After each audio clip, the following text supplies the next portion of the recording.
लोकसभा चुनाव का बिगुल बज चुका है। सभी पार्टी के प्रत्याशी और कार्यकर्ता अपनी जीत के दावे करते हुए जनता के बीच पहुंच रहे हैं। चुनाव को लेकर भारतीय जनता पार्टी के मंडल महामंत्री वीरपाल सिंह ने बताया, लोकसभा 6 मुरादाबाद सीट का समीकरण भारतीय जनता पार्टी के प्रत्याशी को मिल रही बड़ी जीत। देखिए लोकेश सिंह के साथ खास रिपोर्ट है और बीजेपी को कितना समर्थन मिल रहा। आपका स्वागत है सर हमारे चैनल में।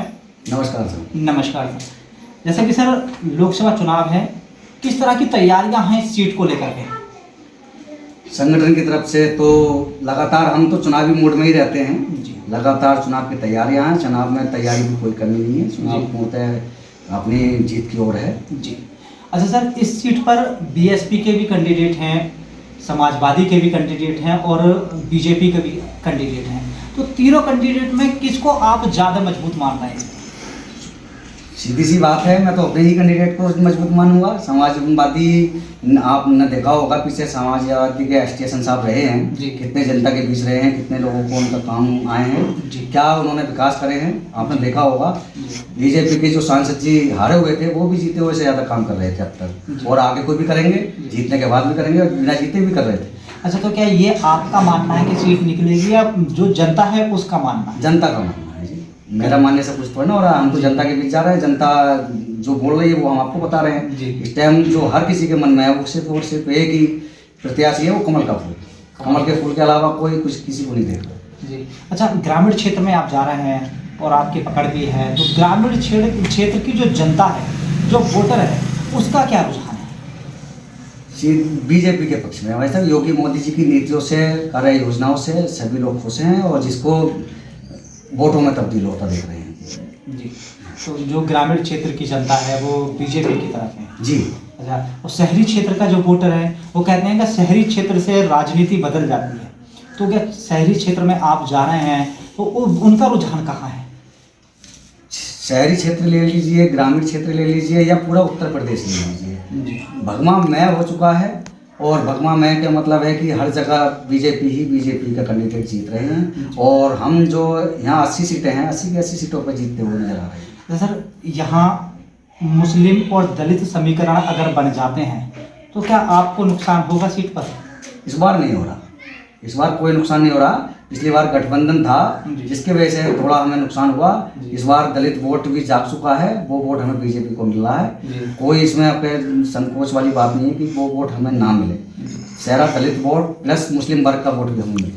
अच्छा, रुचि वीरा के आने से कितना फर्क पड़ेगा इस सीट पर? रुचि वीरा जी के आने से कोई फर्क नहीं पड़ रहा है और हमारा जीतने की जो गैप था वो ज़्यादा हो जाएगा। जैसे कि रुचि वीरा जी हिंदू हैं और कुछ वोट जो हिंदू हैं के सुनने में आया कि उनके पक्ष में जा रहा है, जो प्लस मुस्लिम वोट है उनके पक्ष में जा रहा है, तो क्या कहीं समीकरण बिगाड़ तो नहीं देगा? ऐसा नहीं है, बाहर के प्रत्याशी आते हैं, चुनाव लड़के चले जाते हैं, कौन किसको सुन रहा है। सांसद जी हमारे जो प्रत्याशी हैं कुंवर सर्वेश कुमार जी, वो जनता के बीच रहते हैं, हर वक्त जनता की सुनते हैं, लोग उनके पास जाते हैं, उनकी समस्या का समाधान होता है। रुचि वीरा जी को कहाँ ढूंढेंगे लोग?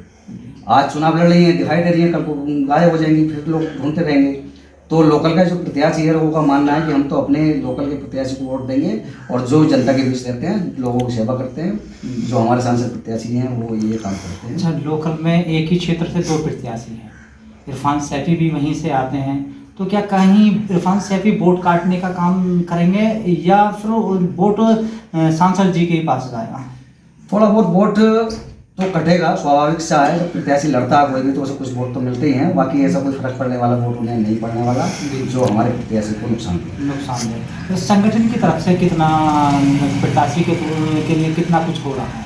संगठन तो साल के 12 महीने चुनाव मोड में रहता है। आज भी चुनाव चल रहा है, कल ना होगा चुनाव तब भी चुनाव मोड में रहता है। संगठन पूर्णतः चुनाव के मोड में है और चुनाव संगठन की जो मेहनत है वो रंग लाएगी 4 जून को। अच्छा, किस स्तर से संगठन के माध्यम से काम चल रहा है? बूथ स्तर पे से लेके मतलब जिले से लेके बूथ स्तर तक हर कार्यकर्ता इस टाइम एक्टिव है और अपना अपना काम जो जिम्मेदारी जैसे मिली हुई है वो कर रहा है। अच्छा सर, अभी जो आपका बीजेपी कार्यालय है वो सत्तीखेड़ा में कल उसका उद्घाटन किया हुआ है, तो वहाँ जो जितने भी समर्थक आए थे उनको क्या गाइडलाइन दी गई थी? विधानसभा देहात का जो कार्यालय बना है वो ठाकुर सत्तीखेड़े में बना है, जिसका माननीय जिलाध्यक्ष जी आकाश कुमार पाल जी ने उद्घाटन किया था और उनके मार्गदर्शन में जो कार्यकर्ता हैं वो जोश भरा है उनमें, और माननीय अध्यक्ष जी का निर्देश है कि पूर्णतः अपना सभी समय आप इस टाइम चुनाव को दें और चुनाव को जीत कर अपना आगे का वो करते हैं। आगे जो चुनाव प्रक्रिया है वो पूरी होनी जी। चाहिए। अच्छा सर, तो जैसे आप भी राजनीति में सक्रिय हैं और लंबे समय से राजनीति करते चले आ रहे हैं, इस बार आपकी तरफ से क्या विशेष रहने वाला है? मेरी तरफ से या जी। अपनी पार्टी की तरफ से? आपकी मैं तरफ तो से। देखिएगा पार्टी का एक छोटा सा सिपाही जी। हूँ और मैं तन मन धन मेरा पार्टी को रहता है और मैं 24 घंटे पार्टी के लिए उपलब्ध हूँ। और मैं आज भी लगातार जब से हमारा कैंडिडेट नॉमिनेट वो हुए हैं उससे पहले से हम जनता के बीच में लगे हुए हैं।